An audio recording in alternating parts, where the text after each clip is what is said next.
All right, I'll try to do this again. Doing a voiceover, or at least trying to, on my trades, on some of my trades, to see if it works better, or at least it helps explain it better. But anyway, first trade I took this morning was TENX. It wasn't a good trade for a couple of reasons. One reason was, I mean, first off, it was gapping up after hours yesterday, pulled back, consolidated the VWAP, is on the gappers list. I saw this move here. I actually, when I opened up my charts and all, this was one of the first ones that pulled up, and then I saw this move. Saw the volume pick up. I had some momentum, and then I chased it. I got it full size. And then it pulled back a little bit to the nines. Thought it was going to reclaim the nine and push back up even further, maybe test these highs. So I held it. I could have got a little bit of money here, wasn't a lot, but then it came back. By me getting in full size up here, this far away from the VWAP, you see the VWAP? I should have waited, or it either got in partially, that come back, add, but anyway, I should have never jumped in full size right there. So once it hit the VWAP, I knew it wasn't going to hold it. So I got out. It was max loss, $800.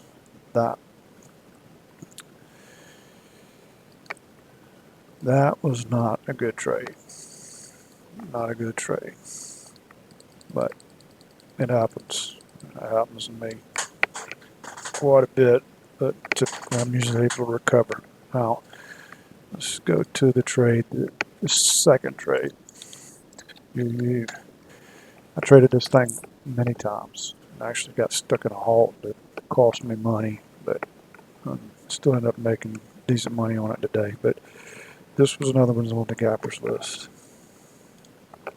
It pops up, after hours yesterday, consolidates, holds the VWAP, pre-market, starts gaining a little bit of volume, holds the VWAP, 6 o'clock comes. Once 6 o'clock comes, that's usually when a lot of brokers allow pre-market trading. It's when the eyes have already been on this thing, they get into it, it shoots up, pulls back, consolidates a little bit, pulls back, loses VWAP. As soon as it loses VWAP, it immediately reclaims it. Let me get back out of this pen here. So as soon as it loses the VWAP, it immediately reclaims it on pretty good volume. Almost 100,000. Shoots straight through, comes back to the VWAP. Another higher high, pops back up, slowly consolidates, staying above these levels. Staying above, there's your higher, there's your low, there's your higher low. Consolidates, basically holding this level. Shoots back up. From this point, I've done pulled it away. I had it on my other monitor. Just went in and pulled it to the main monitor. I'm watching it.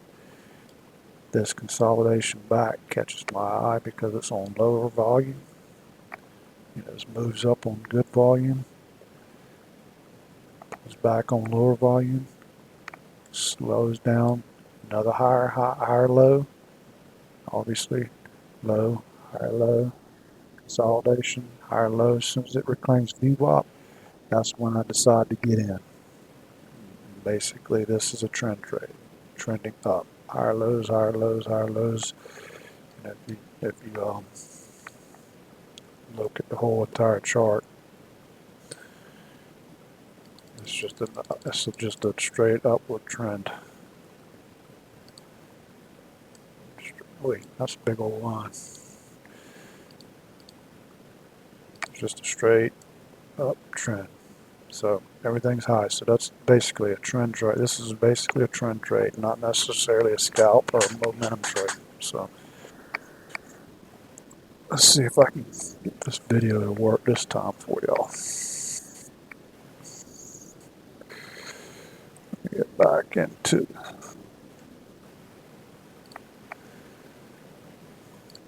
this is the trade. See, this is where I get in. this point, this video is sped up to like 1.25 to try to help it go a little bit faster. At this point, I'm looking for a partial right here around 870. And that's going to be my first. I'm in at 840. Good 20-cent partial. I'm risking about 20 cents, so I'm taking my first one about 20 cents. Then I get 30 cents, take another partial. At this point, I'm thinking 9 is going to be a good target. I've already got two good 20% partials, so my stop losses break even.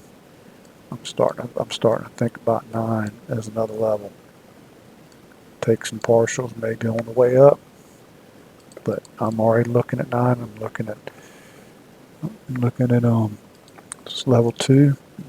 I'm looking at level 2, and I'm looking at sales. I'm not necessarily looking at ask. We've got a decent spread, so I'm looking here and here, whether these fall or come up. You can see that both sides are fairly equal, so there's nothing on the chart, nothing on the level 2 that tells me exactly what it's doing. So let's play this and show it. Just watch. I'll take it, it'll pop up. I'm looking at level 2 here on this bid. I'm looking at the sales, what's coming through for print. I'm seeing this, hoping this is going to fall. See these prices getting higher, so that instead of these coming up, these are going to go higher. There goes a partial at 9.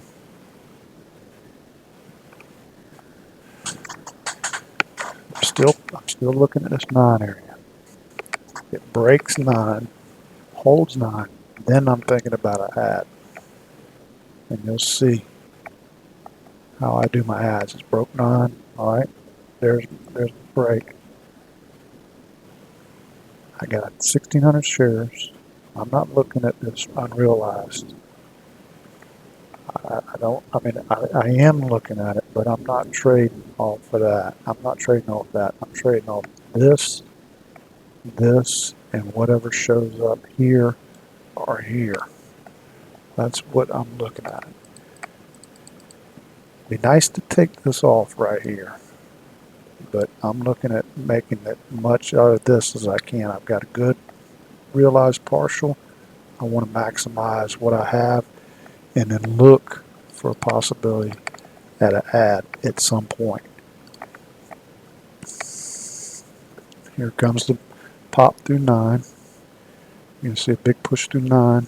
Boom, there goes the big push. I take my partials. Now I'm thinking about an add. Now that it's above 9, if it holds 9, I'm thinking, right, there goes, you see that? Let me pull this back real quick. Down 1,000 shares. This is what, original position was 5,000 at 840. If I get down to 1,000 on one that's going in my direction, I'm looking at maximizing this 1,000 or either adding to it to make more here. And you'll see how the add works. You see how it doesn't hurt me to add at any time as long as I don't let it go against me too quick.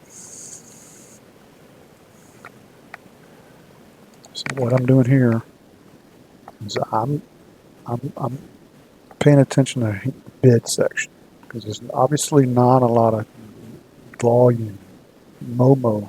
So I'm paying attention here because this spread fluctuates. It's kind of spready.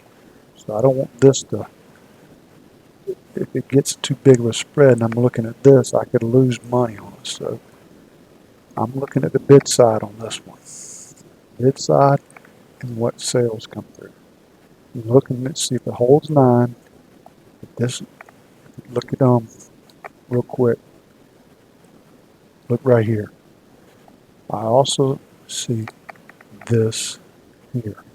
So I'm thinking this, if it comes up, I'm going to add.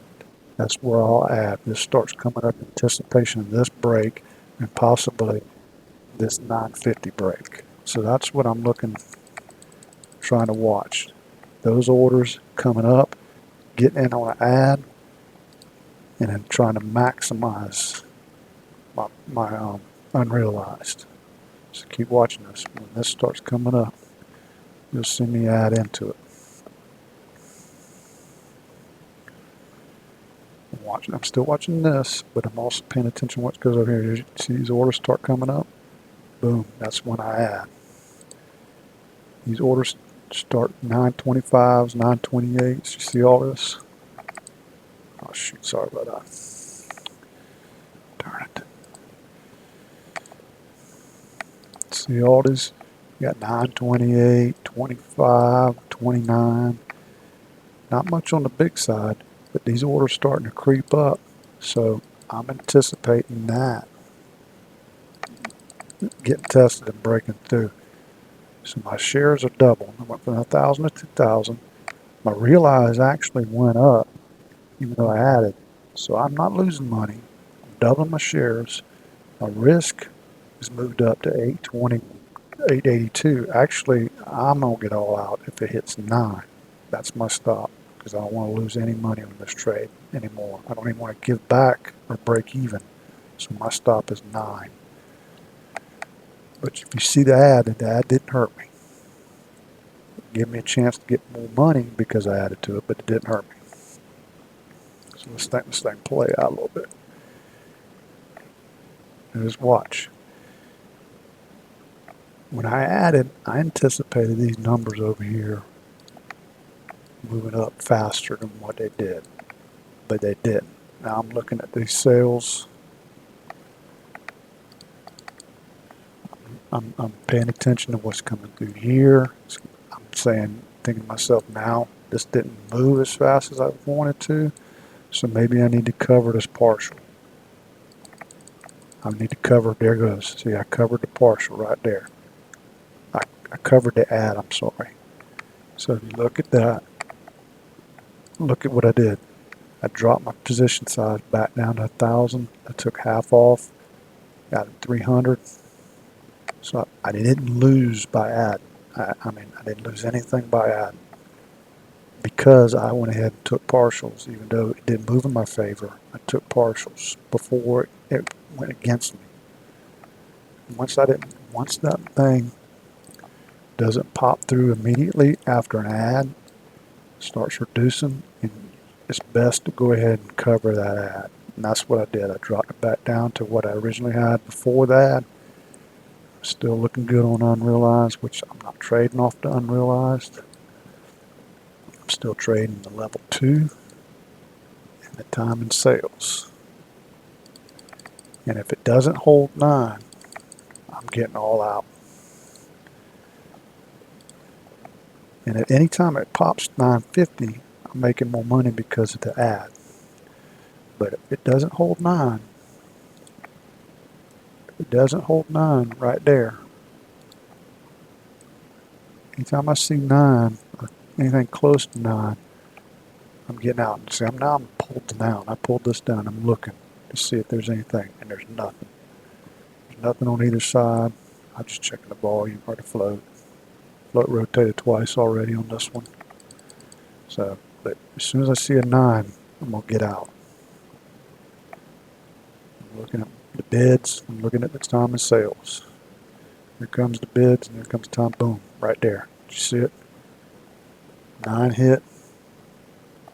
Once 9 hit, watch there. As soon as 9 hits, boom, I'm out. 9 hit on the bid side, 9 printed on the time and sales. I got all out. I didn't give it no chance. That was my stop. And then you'll see I ended up doing fairly well. $2,000 on that trend trade. Even with the ad, I went from 1,500 to 2,000 with the ad. So I gained $500 even with the ad. Now if that would have popped through 950, this could have been like $3,000. So, I was trying to maximize my chances of making more money without losing money. And I just hope that makes sense.